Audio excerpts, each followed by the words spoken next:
I'm reading from Answer to Job by C.G. Jung, paragraph 609. Before turning to the question of how the germ of unrest developed further, we must turn back to the time when the book of Job was written. Unfortunately, the dating is uncertain. It is generally assumed that it was written between 600 and 300 BC, not too far away, therefore, from the time of the book of Proverbs, 4th to 3rd century BC.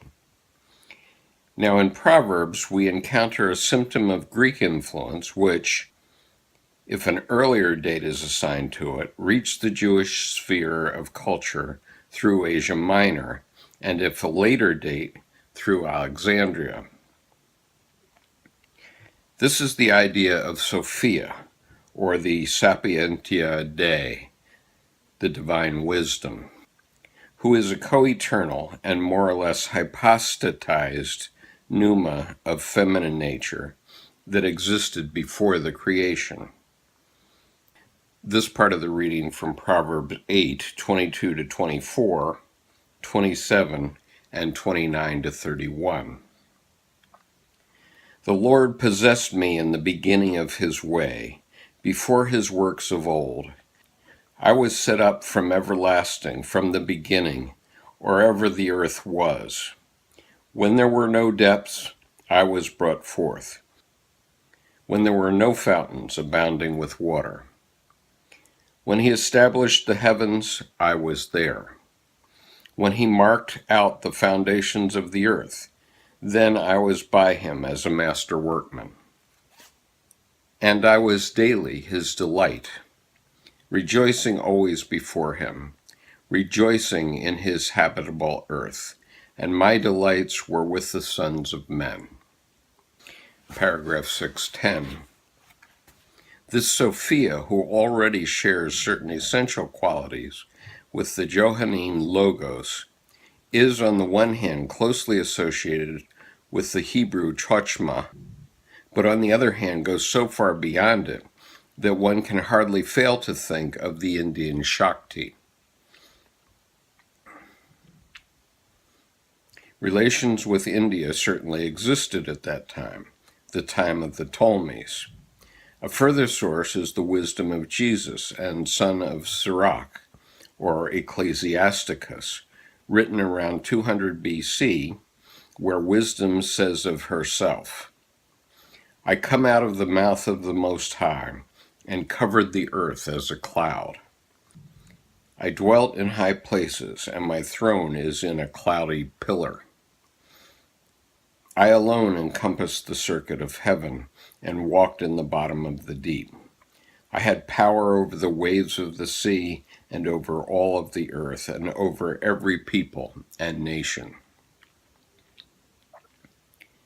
He created me from the beginning before the world, and I shall never fail. In the holy tabernacle I served before him, and so was I established in Sion. Likewise in the beloved city he gave me rest, and in Jerusalem was my power. I was exalted like a cedar in Libanus, and as a cypress tree upon the mountains of Hermon. I was exalted like a palm tree in Engadi, and as a rose plant in Jericho, as a fair olive tree in a pleasant field, and grew up as a plane tree by the water.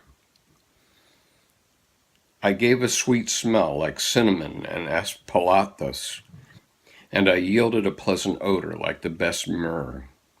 As the turpentine tree, I stretched out my branches, and my branches are the branches of honor and grace. As the vine brought I forth pleasant savor, and my flowers are the fruit of honor and riches. I am the mother of fair love and fear and knowledge and holy hope. I therefore, being eternal, am given to all my children which are chosen of him. The footnote is Ecclesiasticus 24, 3 through 18 of the Authorized Version of the Bible. Paragraph 611. It is worthwhile to examine this text more closely. Wisdom describes herself, in effect, as the Logos, the Word of God. I came out of the mouth of the Most High. As Rock, the Spirit of God, she brooded over the waters of the beginning. Like God, she has her throne in heaven. As the cosmogonic pneuma, she pervades heaven and earth and all created things. She corresponds in almost every feature to the Logos of St. John. We shall see below how far this connection is also important as regards content. Paragraph 612. She is the feminine numen of the metropolis par excellence, of Jerusalem, the mother city. She is the mother beloved, a reflection of Ishtar, the pagan city goddess. This is confirmed by the detailed comparison of wisdom with trees such as the cedar, palm, terebinth, turpentine tree, olive, cypress, etc. All these trees have from ancient times been symbols of the Semitic love and mother goddess. A holy tree always stood beside her altar in high places. In the Old Testament, oaks and terebinths are oracle trees. God or angels are said to appear in or beside trees. David consulted a mulberry tree oracle. Footnote, 2 Samuel 5:23 and following. The tree in Babylon represented Tammuz, the sun lover, just as it represented Osiris, Adonis, Attis, and Dionysus, the young dying gods of the Near East. All these symbolic attributes also occur in the Song of Songs as characteristic of the sponsus as well as the sponsa. The vine, the grape, the vine flower, and the vineyard play a significant role here. The beloved is like an apple tree. She shall come down from the mountains, the cult places of the mother goddess, from the lion's dens, from the mountains of the leopards. Her womb is an orchard of pomegranates, with pleasant fruits, camphor with spikenard and saffron, calamus and cinnamon, with all trees of frankincense, myrrh, and aloe, with all the chief spices. Her hands dropped with myrrh. Adonis, we may remember, was born of the myrrh. Like the Holy Ghost, wisdom is given as a gift to the elect, an idea that is taken up again in the doctrine of the Paraclete. Paragraph 613. The pneumatic nature of Sophia, as well as her world-building Maya character, come out still more clearly in the apocryphal wisdom of Solomon. For wisdom is a loving spirit. Footnote, Wisdom of Solomon 1:6. For wisdom is a loving spirit, kind to man. She is the worker of all things. In her is an understanding spirit, holy. She is the breath of the power of God, a pure effluence flowing from the glory of the Almighty. Footnote, Wisdom of Solomon 7:25. The brightness of the everlasting light, the unspotted mirror of the power of God. Wisdom of Solomon 7:26. A being most subtle, who passeth and goeth through all things by reason of her pureness. Wisdom of Solomon 7:23-24. She is conversant with God, and the Lord of all things himself loved her. Footnote, Wisdom of Solomon 8:3. Who of all that there are is a more cunning workman than she? She is sent from heaven and from the throne of glory as a Holy Spirit. Footnote, Wisdom of Solomon 9:10 and 17. as a psychopomp who leads the way to God and assures immortality. Wisdom of Solomon 6:18 and 8:13. Paragraph 614. The wisdom of Solomon is emphatic about God's justice and, probably not without pragmatic purpose, ventures to sail very close to the wind. Righteousness is immortal, but ungodly men with their works and words call death upon themselves. The unrighteous and the ungodly, however, say, "Let us oppress the poor righteous man. Let us not spare the widow, nor reverence the ancient gray hairs of the aged. Let our strength be the law of justice, for that which is feeble is found to be nothing worth. Therefore let us lie and wait for the righteous, because he upbraideth us with our offending the law, and objecteth to our infamy. He professeth to have the knowledge of God, and he calleth himself the child of the Lord. He was made to reprove our thoughts. Let us see if his words be true, and let us prove what shall happen in the end of him. Let us examine him with despitefulness and torture, that we may know his meekness and prove his patience." Footnote, Wisdom of Solomon 2:10 through 19. Paragraph 615. Where did we read but a short while before, "And the Lord said to Satan, Have you considered my servant Job, that there is none like him on the earth, a blameless and upright man, who fears God and turns away from evil. He still holds fast to his integrity, although you move me against him to destroy him without cause. Wisdom is better than might, saith the preacher." Job 2:3 and Ecclesiastes 9:16. Paragraph 616.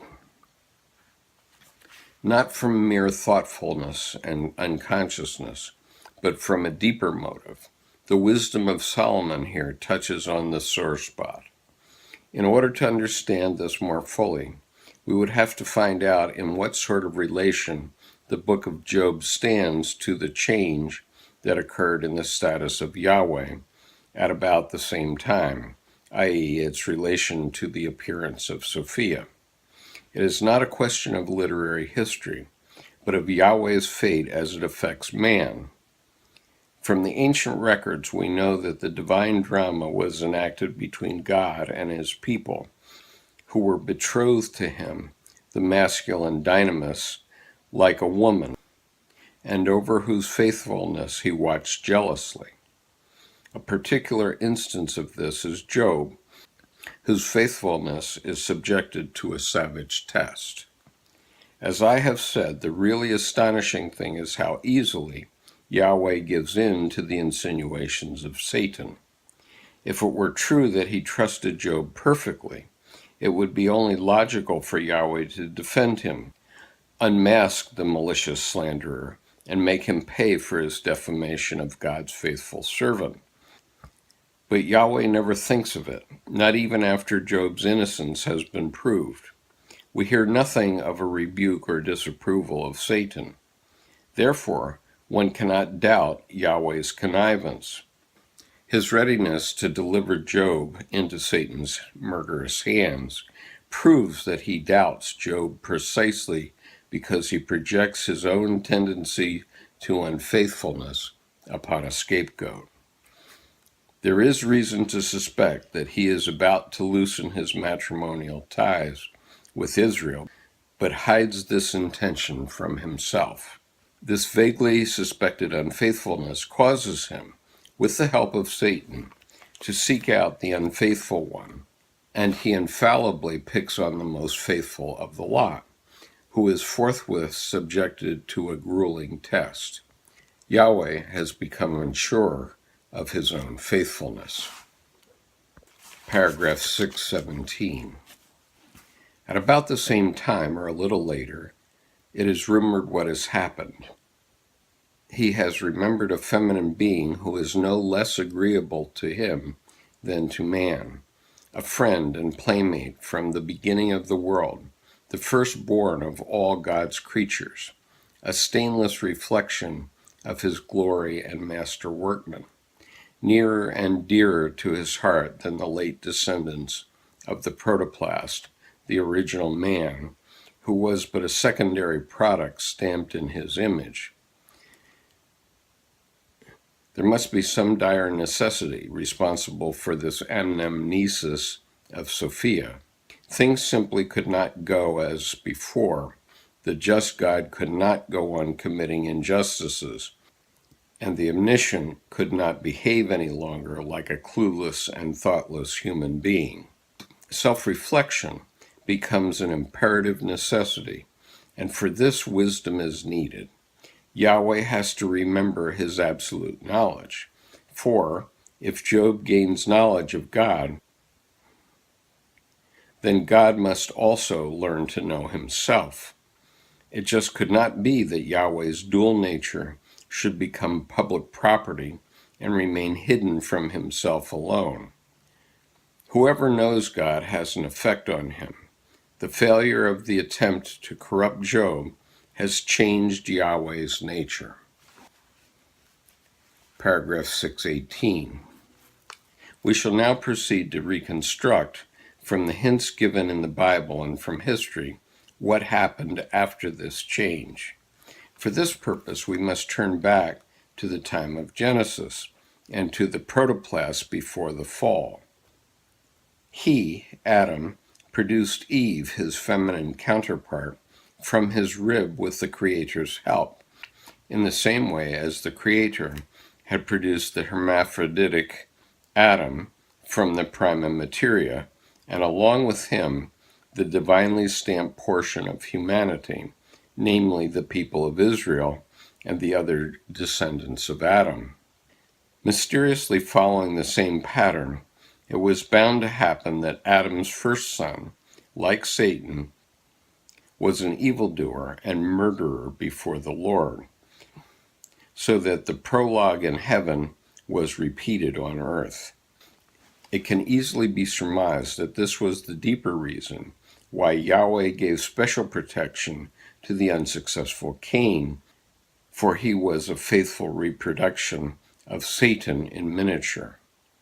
Nothing is said about a prototype of the early departed Abel, who was dearer to God than Cain, the go-ahead husbandman, who was no doubt instructed in these arts by one of Satan's angels. Perhaps this prototype was another son of God, of a more conservative nature than Satan. No rolling stone with a fondness for new and black-hearted thoughts, but one who was bound to the Father in childlike love, who harbored no other thoughts except those that enjoyed paternal approval, and who dwelt in the inner circle of the heavenly economy. That would explain why his earthly counterpart Abel could so soon hasten away from the evil world, in the words of the Book of Wisdom, and return to the Father, while Cain, in his earthly existence, had to taste to the full the curse of his progressiveness in the one hand and of his moral inferiority on the other. There's a footnote in which the editors suggest that there were not divinely stamped humans who were anthropoids before Adam. Paragraph 619. This begins some of the longer paragraphs of Dr. Jung's work. In the original father, Adam is a copy of the Creator. His son Cain is certainly a copy of God's son, Satan, and this gives us good reason for supposing that God's favorite, Abel, must also have his correspondence in a supra-celestial place. The ominous happenings that occur right at the beginning of a seemingly successful and satisfactory creation, the fall and the fratricide, catch our attention, and one is forced to admit that the initial situation, when the Spirit of God brooded over the tohu bohu, hardly permits us to expect an absolutely perfect result. Furthermore, the Creator, who found every other day of his work good, failed to give good marks to what happened on Monday. He simply said nothing, a circumstance that favors an argument from silence. What happened on that day was the final separation of the upper from the lower waters by the interposed plate of the firmament. It is clear that this unavoidable dualism refused, then as later, to fit smoothly into the concept of monotheism because it points to a metaphysical disunity. This split, as we know from history, had to be patched up again and again through the centuries, concealed and denied. It had made itself felt from the very beginning in paradise, through a strange inconsequence which befell the Creator or was put over on him. Instead of following his original program of letting man appear on the last day as the most intelligent being and Lord of all creatures, he created the serpent, which proved to be much more intelligent and more conscious than Adam, and, in addition, had been created before him. We can hardly suppose that Yahweh would have played such a trick on himself. It is far more likely that his son Satan had a hand in it. He is a trickster and spoilsport who loves nothing better than to cause annoying accidents. Although Yahweh had created the reptiles before Adam, they were common or garden snakes, highly unintelligent, from among whom Satan selected a tree snake to use as his disguise. From then on, the rumor spread that the snake was the most spiritual animal. Later, the snake became the favorite symbol of the noose, received high honors, and was even permitted to symbolize God's second son, because the latter was interpreted as the world-redeeming Logos, which frequently appears as identical with the noose. A legend of later origin maintains that the snake in the Garden of Eden was Lilith, Adam's first wife, with whom he begot a horde of demons. This legend likely supposes a trick that can hardly have been intended by the Creator. Consequently, the Bible knows only of Eve as Adam's legitimate wife. It nevertheless remains a strange fact that the original man, who was created in the image of God, had, according to tradition, two wives, just like his heavenly prototype, just as Yahweh is legitimately united with his wife Israel, but has a feminine Pneuma as his intimate playmate from all eternity. As Adam first has Lilith, the daughter or emanation of Satan, to wife, as a satanic correspondence to Sophia, Eve would then correspond to the people of Israel. We naturally do not know why we should hear at such a late date that the Ruach Elohim, the Spirit of God, is not only feminine, but a comparatively independent being who exists side by side with God, and that long before the marriage of Israel, Yahweh had had relations with Sophia. Nor do we know why, in the older traditions, the knowledge of this first alliance had been lost. Likewise, it was only quite late that one heard of the delicate relationship between Adam and Lilith. Whether Eve was as troublesome a wife for Adam as the children of Israel, who were perpetually flirting with unfaithfulness, were for Yahweh, is equally dark for us. At any rate, the family life of our first parents was not all beer and skittles. Their first two sons are a typical pair of hostile brothers, for at that time it was apparently still the custom to live out mythological motifs in reality. Nowadays, this is felt to be objectionable and is denied whenever it happens. The parents can share the blame for original sin. Adam has only to remember his demon princess, and Eve should never forget that she was the first to fall for the wiles of the serpent. Like the fall, the Cain-Abel intermezzo can hardly be listed as one of creation's shining successes. One must draw this conclusion because Yahweh himself did not appear to be informed in advance of the above-mentioned incidents. Here as later, there is reason to suspect that no conclusion were ever drawn from omniscience. Yahweh did not consult his total knowledge and was accordingly surprised by the result. One can observe the same phenomenon in human beings, wherever in fact people cannot deny themselves the pleasure of their emotions. It must be admitted that a fit of rage or a sulk has its secret attractions. Were that not so, most people would long since have acquired a little wisdom.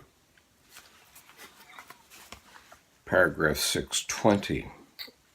From this point of view, we may be in a better position to understand what happened to Job.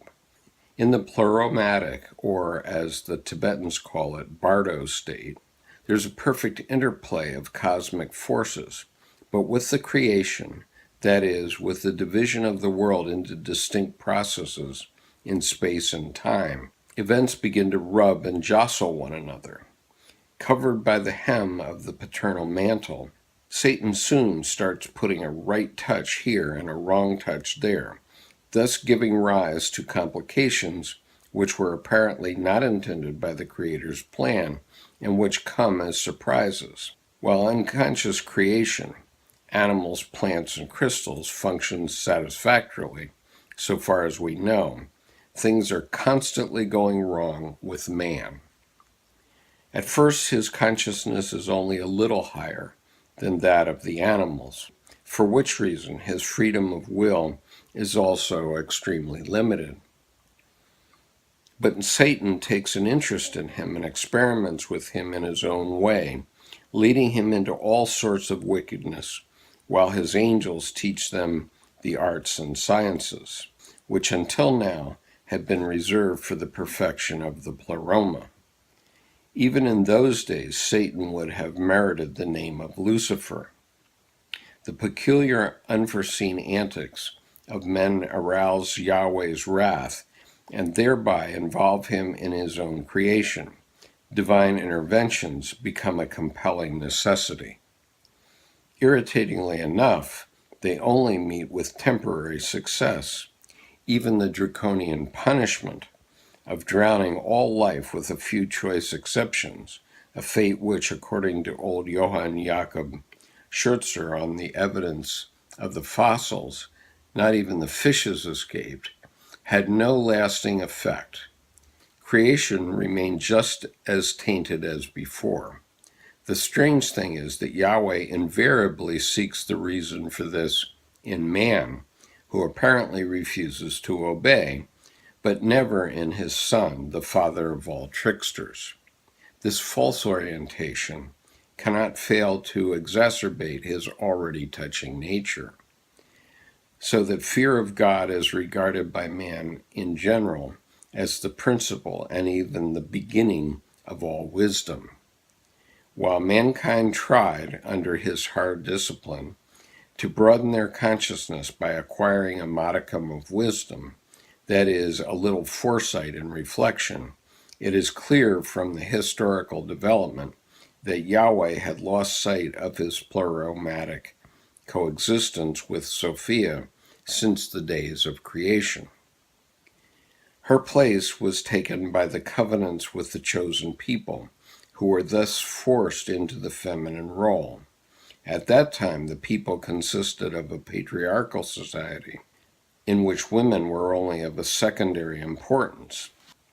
God's marriage with Israel was therefore an essentially masculine affair, something like the founding of the Greek polis, which occurred about the same time. The inferiority of women was a settled fact. Woman was regarded as less perfect than man, as Eve's weakness for the blandishments of the serpent amply proved. Perfection is a masculine desideratum, while woman inclines by nature to completeness. And it is a fact that even today a man can stand a relative state of perfection much better and for a longer period than a woman, while as a rule it does not agree with women and may even be dangerous for them. If a woman strives for perfection, she forgets the complementary role of completeness, which, though imperfect by itself, forms the necessary counterpart to perfection. For just as completeness is always imperfect, so perfection is always incomplete, and therefore represents a final state which is hopelessly sterile. Ex perfecto nihil fit, say the old masters, whereas the imperfectum carries within it the seeds of its own improvement. Perfectionism always ends in a blind alley, while completeness by itself lacks selective values. Paragraph 621. At the bottom of Yahweh's marriage with Israel is a perfectionist intention which excludes that kind of relatedness we know as eros. The lack of eros, of relationship to values, painfully apparent in the book of Job. The paragon of all creation is not a man, but a monster. Yahweh has no eros, no relationship to man, but only to a purpose man must help him fulfill.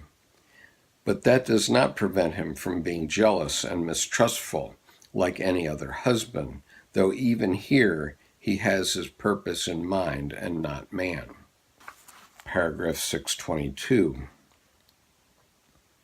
The faithfulness of his people becomes the more important to him, the more he forgets wisdom.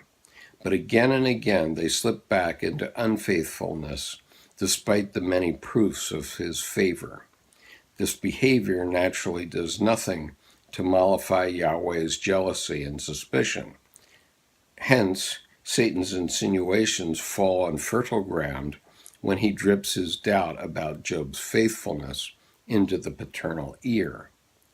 Against his own convictions, Yahweh agrees without any hesitation to inflict the worst tortures on him. One misses Sophia's, quote, love of mankind, unquote, more than ever. Even Job longs for the wisdom which is nowhere to be found. Paragraph 623. Job marks the climax of this unhappy development. He epitomizes a thought which had been maturing in mankind about that time, a dangerous thought that makes great demands on the wisdom of gods and men. Though conscious of these demands, Job obviously does not know enough about the Sophia who is co-eternal with God. Because man feels himself at the mercy of Yahweh's capricious will, he is in need of wisdom. Not so Yahweh, who up to now has had nothing to contend with except man's nothingness. With the Job drama, however, the situation undergoes a radical change. Here, Yahweh comes up against a man who stands firm, who clings to his rights until he is compelled to give way to brute force.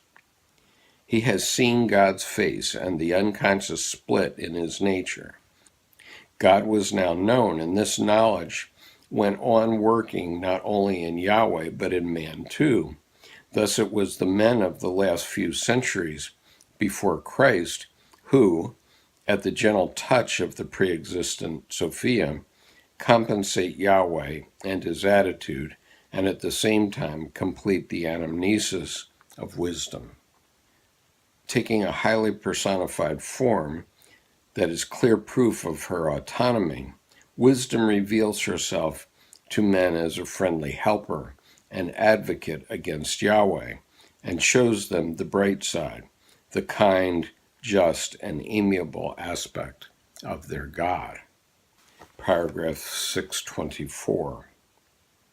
At the time when Satan's practical joke with the snake compromised the paradise that was planned to be perfect, Yahweh banished Adam and Eve, whom he had created as images of his masculine essence and its feminine emanation, to the extra-paradisal world, the limbo of shards.